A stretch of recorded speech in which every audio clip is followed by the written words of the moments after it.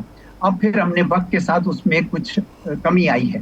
تو پاکستان کو ابھی بہت کچھ اور کرنا ہے. یہ ایک بڑی زبردست آپ کو ایک ونڈو ملی ہے، بڑی زبردست، جس میں چین، امریکہ، ترکی، سعودی عرب، UAE سارے کے سارے آپ کے ساتھ تعلقات بنانا چاہ رہے ہیں، انڈونیشیا، ملیشیا.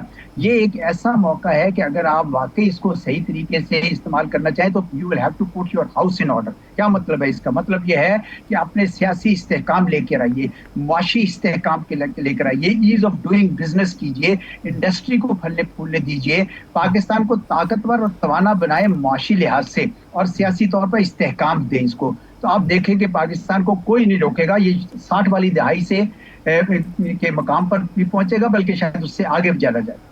جی ٹھیک، بہت شکریہ اعزاز چوئی صاحب کا، آپ ہمارے ساتھ موجود تھے. ایک بریک کے بعد واپس آئیں گے، ہمارے ساتھ رہیے.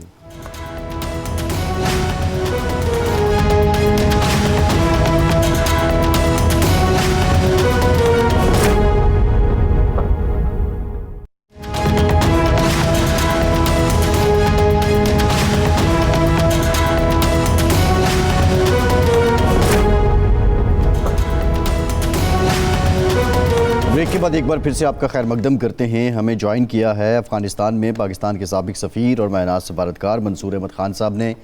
منصور صاحب بہت شکریہ آپ کے وقت کا. منصور صاحب، بگرام ایئر بیس سے متعلق جو پریزیڈنٹ ٹرمپ کی سٹیٹمنٹ ہے کہ وہ اس کو واپس لینا چاہتے ہیں، ایک ریئیکشن جو ہے وہ بری حکومت جو طالبان کی ہے ان کا بھی آیا ہے.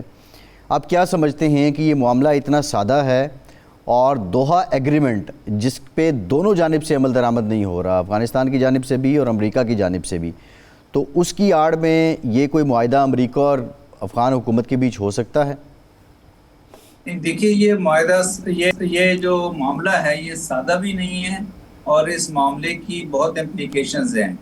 دوحہ ایگریمنٹ، پیس ایگریمنٹ جو ہے اس کے تحت ودرال ہوا تھا، لیکن دوحہ پیس ایگریمنٹ سائن ہونے کے بعد اور دوحہ پیس ایگریمنٹ جب تک امپلیمنٹ ہوا اس وقت ہی سے اس میں امپلیمنٹیشن کے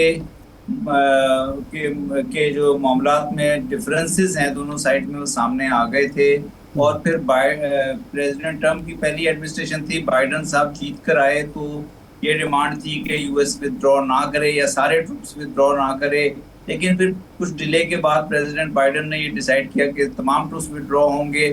تو وہ اس میں جو ایکچوئل ودرال کی ڈیٹ تھی وہ بھی ڈیلے ہوئی، وہ 1 مئی کی بجائے وہ ڈیٹ پھر گئی 31 اگست تک. پھر اس کے بعد کوئی پولیٹیکل سیٹلمنٹ نہیں ہو سکی اور افغان طالبان کو کابل کے اندر انٹر ہو کے ٹیک اوور کرنا پڑا. اس پہ بھی دونوں سائڈوں کا، حالانکہ دونوں سائڈوں نے اس کے اوپر کمپرومائز کیا، لیکن اس پہ بھی دونوں سائڈوں میں ڈفرینس رہا.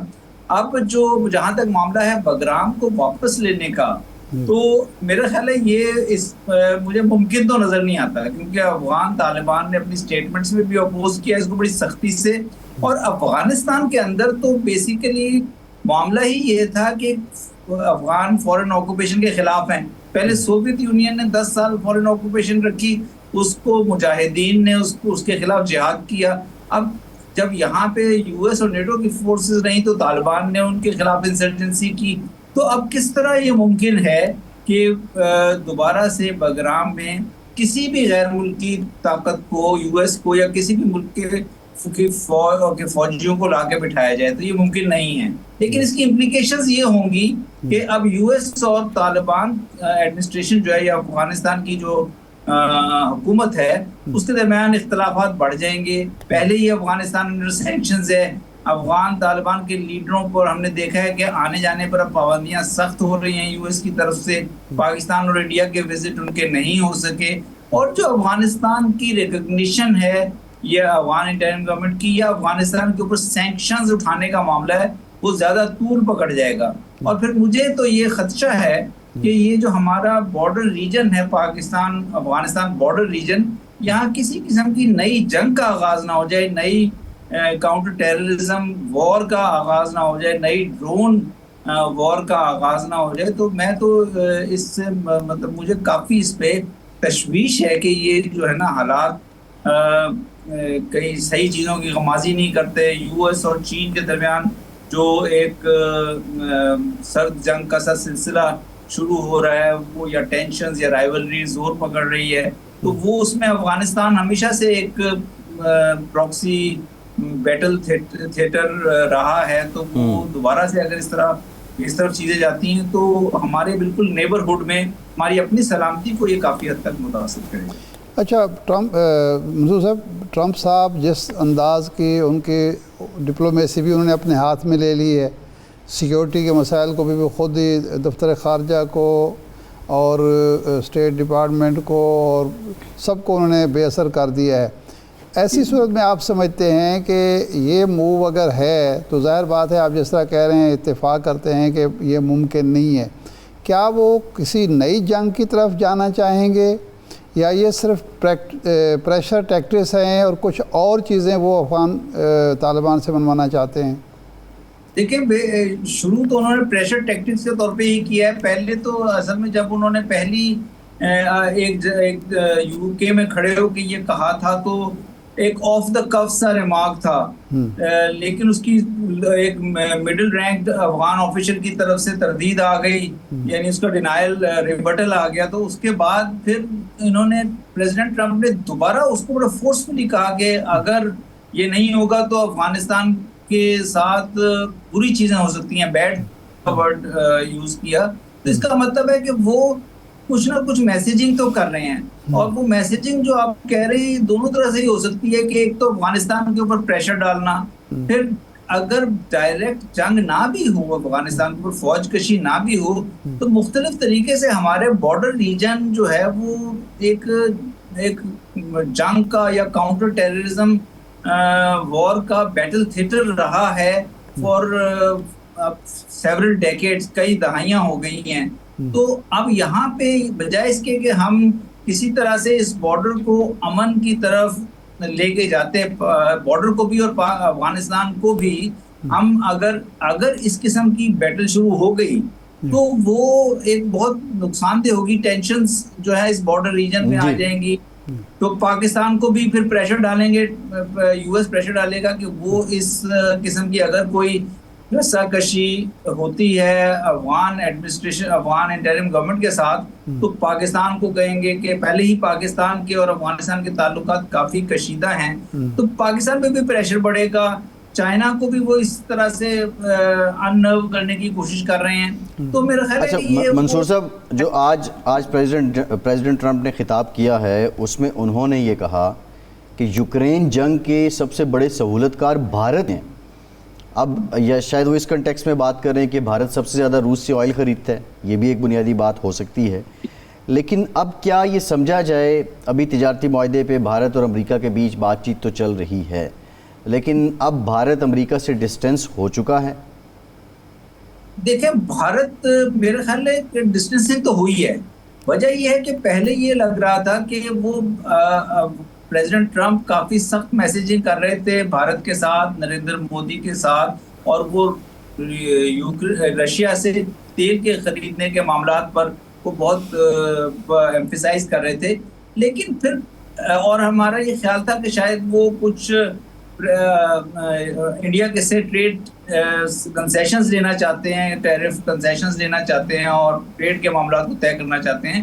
لیکن وہ بہت آگے چلے گئے ہیں اور اب انہوں نے H1B ویزاز کے اوپر بھی ایسے سٹیپس لیے ہیں جو جس سے مودی گورنمنٹ کے لیے بڑی مشکلات بڑھ گئی ہیں. سب سے زیادہ بڑی تعداد میں H1B ویزاز بھارتی شہریوں کو ہی ایشو ہوئے ہیں, بھارتی پروفیشنلز کو ایشو ہوئے ہیں, اور وہاں ایک کرائسس سا پیدا ہو گیا کہ وہاں سے لوگوں کو یا تو نکلنا پڑ رہا ہے یا لوگوں کو اپنے فیوچر کی سمجھ نہیں آ رہی کہ کس طرح کریں گے, اور